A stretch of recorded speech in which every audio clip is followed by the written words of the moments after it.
DNA में अगली खबर का विश्लेषण करने से पहले मैं आपको कुछ पढ़कर सुनाना चाहता हूं। ये उस चिट्ठी के अंश हैं जो 7 नवंबर 1950 को भारत के पहले गृह मंत्री सरदार वल्लभ भाई पटेल ने भारत के पहले प्रधानमंत्री जवाहरलाल नेहरू को लिखी थी। इस चिट्ठी का जिक्र भारत के पूर्व राष्ट्रीय सुरक्षा सलाहकार जेएन दीक्षित द्वारा लिखी गई किताब makers of India's foreign policy from Raja Ram Mohan Roy to Yashwant Sinha में भी किया गया है और इस चिट्ठी का टेक्स्ट फ्रेंड्स ऑफ तिब्बत नामक वेबसाइट पर भी उपलब्ध है। ये चिट्ठी मेरे हाथ में है और इसमें क्या लिखा गया है मैं आपको पढ़ाता हूं। While our western and northwestern threat to security is still as prominent as before, a new threat has developed from the north and northeast. Thus, for the first time after centuries, India's defense has to concentrate itself on two fronts simultaneously. Our defense measures have so far been based on the calculations of superiority over Pakistan. In our calculations, we shall now have to reckon with Communist China in the north and in the northeast, a Communist China which has definite ambitions and aims which does not in any way seem friendly disposed towards us. ये चिट्ठी आज से 67 साल पहले लिखी गई थी। ये चिट्ठी सरदार वल्लभ भाई पटेल ने तब लिखी थी जब चीन तिब्बत पर जबरदस्ती कब्जे की कोशिश कर रहा था। सरदार पटेल ने इस चिट्ठी के जरिए पंडित जवाहरलाल नेहरू को यह समझाने की कोशिश की थी कि वो कम्युनिस्ट चीन को अपना दोस्त ना माने, ये भूल ना करें, क्योंकि तिब्बत तक पहुंच चुका चीन बहुत जल्द भारत के लिए भी मुसीबत बन जाएगा और भारत को सिर्फ एक मोर्चे पर नहीं बल्कि 2 मोर्चों पर लड़ना पड़ेगा, यानी पश्चिम में पाकिस्तान के साथ और उत्तर पूर्व में चीन के साथ। लेकिन माना जाता है कि चीन के साथ संबंध मधुर बनाने की कोशिश में जवाहरलाल नेहरू ने सरदार पटेल की बातों को ज्यादा गंभीरता से नहीं लिया और सरदार पटेल द्वारा जवाहरलाल नेहरू को लिखी गई इस चिट्ठी के ठीक 12 वर्षों के बाद चीन ने भारत पर हमला कर दिया। हमने आज आपको ये चिट्ठी इसलिए पढ़कर सुनाई क्योंकि 67 वर्षों के बाद तिब्बत को लेकर भारत और चीन के बीच का पुराना तनाव एक नई ऊंचाइयों पर पहुंच गया है। तिब्बत के सबसे बड़े आध्यात्मिक गुरु दलाई लामा अरुणाचल प्रदेश के 9 दिन के दौरे पर हैं। दलाई लामा के अरुणाचल दौरे से चीन में खलबली मच गई है और चीन ने भारत को धमकियां देनी शुरू कर दी हैं। चीन ने यहां तक कह दिया है कि अगर भारत चीन के खिलाफ दलाई लामा का इस्तेमाल करेगा तो चीन कश्मीर में दखल देने पर भी विचार कर सकता है। हालांकि चीन के अखबार चाइना डेली ने यह बात बिना कश्मीर का नाम लिए कही है। चीन इस बात से भी बौखला गया है कि भारत ने दलाई लामा का स्वागत करने के लिए गृह राज्य मंत्री किरण रिजिजू को तवांग क्यों भेजा। चीन के सरकारी अखबार ग्लोबल टाइम्स में इस पर आपत्ति जताते हुए जिस तरह की धमकी भरी भाषा का इस्तेमाल किया गया है उसके बारे में आज आप सबको जरूर पता होना चाहिए, क्योंकि आप अखबारों में लगातार पढ़ रहे होंगे इसके बारे में, लेकिन शायद ये नहीं जानते होंगे कि इस विवाद की जड़ क्या है। ग्लोबल टाइम्स में लिखा गया है कि दलाई लामा पहले भी विवादित क्षेत्र का दौरा कर चुके हैं, यानी अरुणाचल प्रदेश का दौरा कर चुके हैं, लेकिन इस दौरे को जो बात अलग बनाती है वो ये है कि उनका स्वागत भारत के गृह राज्य मंत्री किरण रिजिजू इस बार कर रहे हैं। आपको बता दें कि किरण रिजिजू ने कुछ दिनों पहले एक बयान में साफ कहा था कि दलाई लामा कोई राजनीतिक व्यक्ति नहीं है, वो एक धर्मगुरु हैं, इसलिए उनके अरुणाचल दौरे पर किसी को कोई एतराज नहीं होना चाहिए। उन्होंने ये भी कहा था कि चीन को भारत के मामलों में दखल नहीं देना चाहिए। इतना ही नहीं, इस आर्टिकल में भारत को धमकी देते हुए यह भी कहा गया है कि अगर भारत और चीन के संबंध खराब होते हैं और दोनों दुश्मन के तौर पर खुलकर एक दूसरे के सामने आ जाते हैं तो क्या भारत इसके परिणाम भुगतने के लिए तैयार है। इस अखबार ने भारत को धमकी भरे लहजे में यह याद दिलाया है कि चीन का जीडीपी भारत से कई गुना ज्यादा है और चीन की सेना भी भारत से ज्यादा बड़ी और शक्तिशाली है, जिसकी पहुंच हिंद महासागर तक है। ऐसे में अगर चीन भारत के साथ जियोपॉलिटिकल गेम यानी भू राजनीतिक खेल खेलेगा तो क्या चीन भारत से हार जाएगा। इसी तरह चाइना डेली नामक अखबार में लिखा गया है कि अगर भारत कोई गंदा खेल खेलता है तो चीन को चोट का जवाब चोट से ही देना चाहिए। यहां चोट का जवाब चोट से देना मतलब यही माना जा रहा है कि चीन कश्मीर में दखल दे सकता है। इससे यह पता चलता है कि चीन को बहुत गहरी कूटनीतिक चोट लगी है। आपको बता दें कि चीन अरुणाचल प्रदेश को दक्षिण तिब्बत का हिस्सा मानता है, जबकि सच ये है कि जम्मू कश्मीर और पाकिस्तान ऑक्यूपाइड कश्मीर की तरह अरुणाचल प्रदेश भी भारत का अभिन्न हिस्सा है। चीन ने 1950 में तिब्बत पर गैर कानूनी तरीके से कब्जा कर लिया था। उससे पहले चीन और भारत आपस में कोई बॉर्डर शेयर नहीं करते थे, लेकिन चीन ने भारत को घेरने के इरादे से तिब्बत पर हमला किया। उस दौर में हमारे देश का राजनीतिक नेतृत्व इस खतरे का अंदाजा लगाने में नाकाम रहा था। यहां आपको यह भी पता होना चाहिए कि आखिर दलाई लामा और चीन के बीच विवाद की शुरुआत कब और कैसे हुई, और चीन दलाई लामा से इतना परेशान क्यों रहता है, और आखिर क्यों चीन दलाई लामा को अपना सबसे बड़ा दुश्मन मानता है। वर्ष 1950 में चीन ने तिब्बत पर कब्जा करने के इरादे से 40,000 सैनिक तिब्बत में भेजे थे। चीन की इस हरकत का मकसद था तिब्बत के संसाधनों पर कब्जा करना और भारत के दरवाजे पर अपनी मौजूदगी दर्ज कराना। 1950 में जब चीन की सेना ने तिब्बत पर कब्जा कर लिया, तब तिब्बत की सरकार का नेतृत्व 14वें दलाई लामा ही कर रहे थे और तब उनकी उम्र सिर्फ 15 वर्ष थी। तब चीन और तिब्बत की सरकार के बीच एक समझौता हुआ जिसमें 17 पॉइंट्स थे और इसे 17 पॉइंट एग्रीमेंट भी कहा जाता है। इसके मुताबिक चीन द्वारा तिब्बत को ऑटोनोमस स्टेट का दर्जा दिया जाना था, यानी तिब्बत पर चीन का कब्जा तो बरकरार रहेगा, लेकिन दलाई लामा को वहां अपने तरीके से अपनी सरकार चलाने की इजाजत दी जाएगी। लेकिन चीन ने अपना वादा निभाया नहीं और इसके बाद तिब्बत में चीन के खिलाफ प्रदर्शन शुरू हो गए। 10 मार्च 1950 को हजारों तिब्बतियों ने तिब्बत की राजधानी लासा में दलाई लामा के निवास स्थान पोटाला पैलेस को घेर लिया। इन तमाम लोगों को यह डर था कि कहीं चीन की सेना द्वारा दलाई लामा की हत्या ना कर दी जाए या फिर उनका अपहरण ना हो जाए। इसके बाद 30 मार्च 1959 को दलाई लामा अमेरिका की खुफिया एजेंसी CIA की मदद से भारत आ गए। दलाई लामा के साथ उनके समर्थक भी भागकर भारत आ गए। भारत आने के बाद दलाई लामा ने government of Tibet in exile यानी तिब्बत की निर्वासित सरकार का गठन किया। दलाई लामा और उनके समर्थक आज भी हिमाचल प्रदेश के धर्मशाला में रहते हैं और अब धर्मशाला को लिटिल लासा भी कहा जाता है। दलाई लामा जब भागकर भारत आए थे तो कुछ दिन के लिए अरुणाचल प्रदेश के तवांग मठ में भी रुके थे। आपको बता दें कि छठे दलाई लामा सांग्यान ग्यात्सो का जन्म अरुणाचल प्रदेश के तवांग में ही हुआ था, इसलिए तिब्बती लोगों के लिए तवांग और अरुणाचल प्रदेश किसी पुण्य भूमि से कम नहीं है और वो इसके बारे में बहुत इमोशनल है। तवांग मोनेस्ट्री तिब्बत के पोटाला पैलेस बौद्ध मठ के बाद दुनिया का दूसरा सबसे बड़ा बौद्ध मठ है। चीन तवांग समेत अरुणाचल प्रदेश के ज्यादातर हिस्से पर अपना हक जताता है, इसलिए चीन को दलाई लामा का तवांग में जाना बिल्कुल अच्छा नहीं लग रहा। चीन का मानना है कि दलाई लामा एक राजनीतिक व्यक्ति हैं और वो पूरी दुनिया में चीन की छवि खराब कर रहे हैं, जबकि भारत चीन को सबक सिखाने के लिए दलाई लामा का इस्तेमाल कर रहा है। लेकिन सच ये है कि चीन को सिर्फ अपने कर्मों की सजा मिल रही है, क्योंकि चीन कभी सच के साथ खड़ा नहीं होता। चीन हमेशा मसूद अजहर जैसे आतंकवादियों की मदद करता है, NSG में भारत का साथ देने से इनकार करता है और पाकिस्तान की मदद से कश्मीर में भी दखलंदाजी करता है। और जब भारत चीन के सामने बिना डरे खड़ा होता है तो वो भारत को युद्ध और आर्थिक नुकसान की धमकियां देने लगता है। दलाई लामा बौद्ध धर्म का प्रतिनिधित्व करते हैं। बौद्ध धर्म का जन्म भारत में हुआ था, जहां से ये चीन पहुंचा और आज पूरी दुनिया में बौद्ध धर्म को मानने वाले सबसे ज्यादा लोग चीन में ही रहते हैं। चीन में बौद्ध धर्म का पालन करने वाले लोगों की संख्या करीब 24 करोड़ है। बौद्ध धर्म शांति का संदेश देता है, लेकिन हमें ऐसा लगता है कि चीन इस धर्म की मूल शिक्षा अब भूल चुका है, इसलिए उसे एक धर्मगुरु में भी अपना दुश्मन ही नजर आता है। चीन बार बार भारत को धमकियां देता है, लेकिन भारत ने दलाई लामा का साथ देकर यह साबित कर दिया है कि भारत 67 वर्ष पहले की गई भूल अब नहीं दोहराएगा। तिब्बत में भी बौद्ध धर्म भारत से ही पहुंचा था। तिब्बत रणनीतिक और सांस्कृतिक तौर पर भारत का सहयोगी रहा है।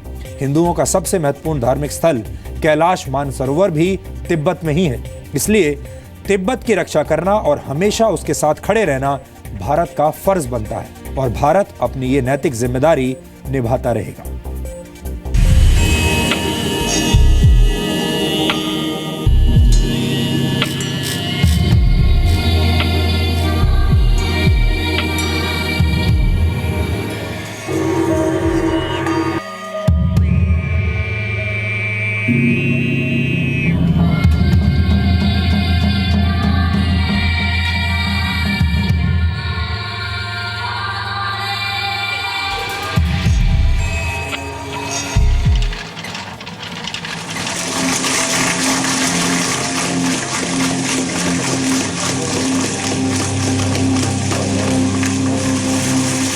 तिब्बत के धर्मगुरु दलाई लामा अरुणाचल प्रदेश पहुंचे तो चीन तिलमिला गया। दलाई लामा को पूरी दुनिया सम्मान की नजर से देखती है। तिब्बत के लाखों लोगों के लिए वो सिर्फ धर्मगुरु नहीं बल्कि उम्मीद की रोशनी भी हैं। बुद्ध का संदेश लिए 58 वर्ष पहले 14वें दलाई लामा भारत आए और तब से लेकर अब तक वो न सिर्फ भारत के सबसे सम्मानित मेहमान हैं, बल्कि खुद दलाई लामा के भीतर एक भारत बसता है। Then this physical, ये मेरा शरीर 57 साल से ज्यादा आज भी जिंदा है, भारत की दाल चावल और रोटी खाकर। this body survived by Indian rice, dal and chapati. लेकिन चीन को दलाई लामा के अरुणाचल दौरे में भारत की जीत दिखाई देती है। चीन ये भूल गया कि अरुणाचल प्रदेश भी भारत का है और दलाई लामा भी। जब तक चीन तिब्बत पर अपना अवैध कब्जा नहीं छोड़ता, तब तक दलाई लामा भारत को अपना घर मान सकते हैं और यहीं से अपनी सरकार चला सकते हैं। चीन अब थोड़ा घबरा रहा है और बड़े जोरों से बोल रहा है कि दलाई लामा के इंटरेस्ट चाइना का नहीं है कि आप उसको तवांग भेजिए। उसको इतला दी गई है, रिप्लाई दी गई है कि देखिए ये एक धार्मिक लीडर है, हमारे देश में बुद्धिस्ट है, वो तवांग जा रहा है, लोग चाह रहे हैं कि वो तवांग में आओ। देखो बॉम्बडीला में उसका कैसा रिसेप्शन हुआ। तो ये कुछ प्रेशर डाल रहे हैं भारत पे, क्योंकि बाउंड्री अभी तक सेटल नहीं हुई है और भारत की स्थिर बढ़ती जा रही है।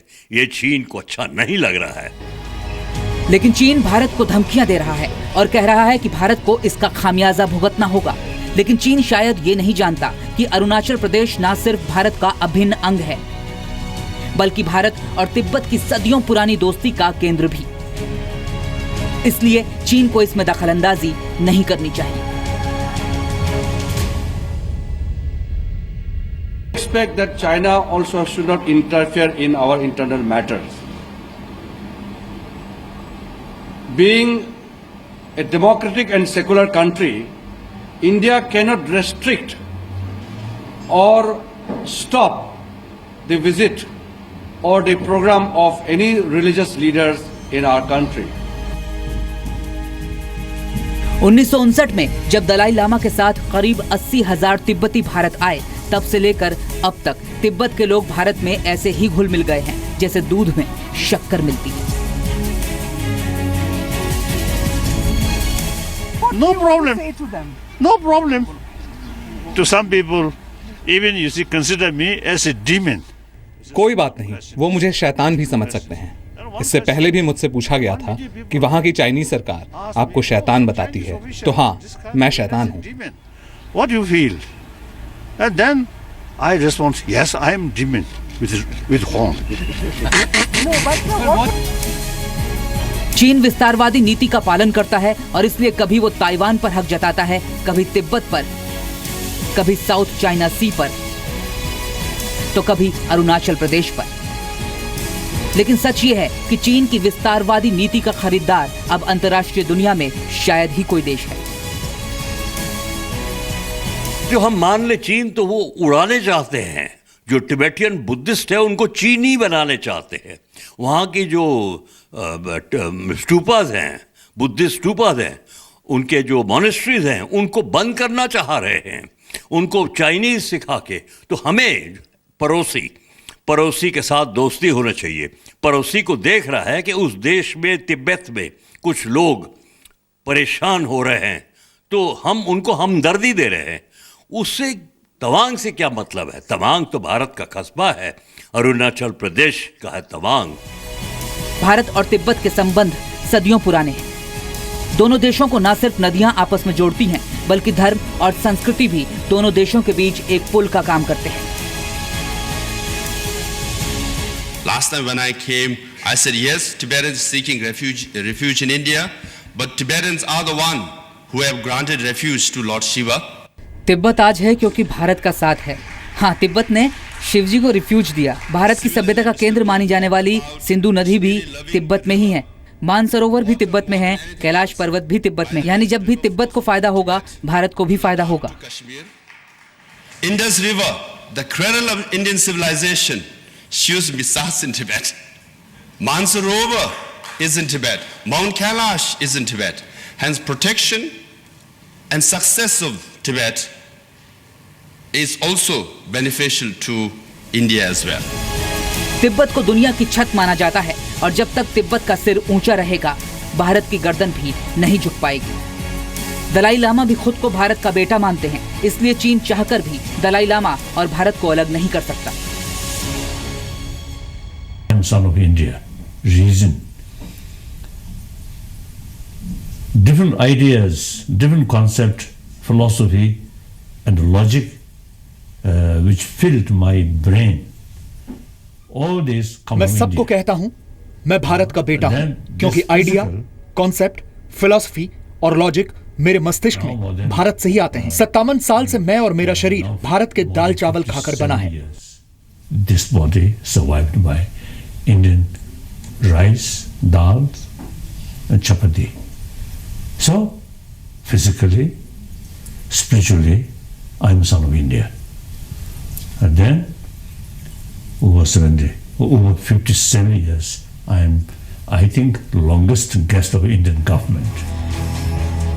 दलाई लामा 8 वर्षों के बाद अरुणाचल प्रदेश के दौरे पर हैं और भारत ने यह साफ कर दिया है कि उनके दौरे की कोई राजनीतिक वजह नहीं है, बल्कि वो सिर्फ धार्मिक कारणों से अरुणाचल प्रदेश का दौरा कर रहे हैं।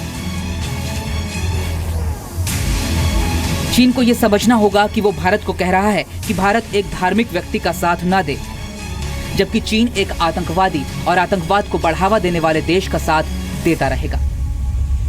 हमारी मिलिट्री भी काफ़ी तगड़ी है उधर, तो वो भी चीन को पता चल गया है कि भारत की मिलिट्री अब वो 1962 भी जो लड़ाई हुई थी वो नहीं है, बिल्कुल एक कदम और एक इंच कुछ देख नहीं सकते।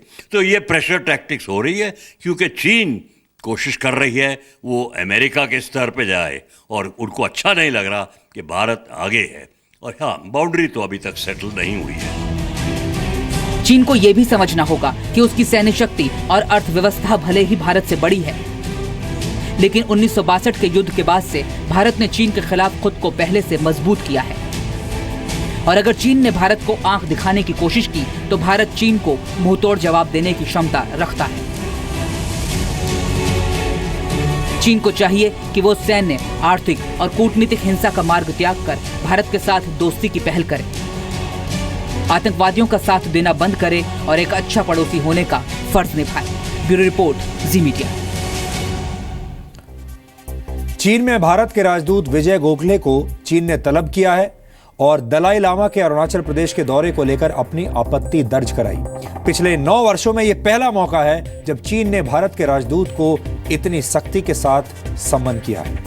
भारत समेत दुनिया के अलग अलग हिस्सों में रहने वाले तिब्बत के रिफ्यूजी ये मानते हैं कि चीन ने हथियारों के दम पर, ताकत के दम पर तिब्बत से समझौते पर हस्ताक्षर करवाए थे, इसलिए उस समझौते का कोई मतलब नहीं है। फिलहाल भारत में 1 लाख से ज्यादा तिब्बती रहते हैं और ये तिब्बती अक्सर विरोध प्रदर्शनों के जरिए अपने देश की आजादी के लिए आवाज उठाते रहते हैं। दलाई लामा कई बार कह चुके हैं कि तिब्बत की संस्कृति बचाने का हक तिब्बतियों को मिलना चाहिए और उनके धर्म की रक्षा होनी चाहिए, लेकिन चीन अपनी विस्तारवादी नीतियों की वजह से तिब्बत की संस्कृति को नष्ट करने पर तुला हुआ है और यही वजह है कि दलाई लामा और तिब्बत की निर्वासित सरकार चीन का विरोध करती है।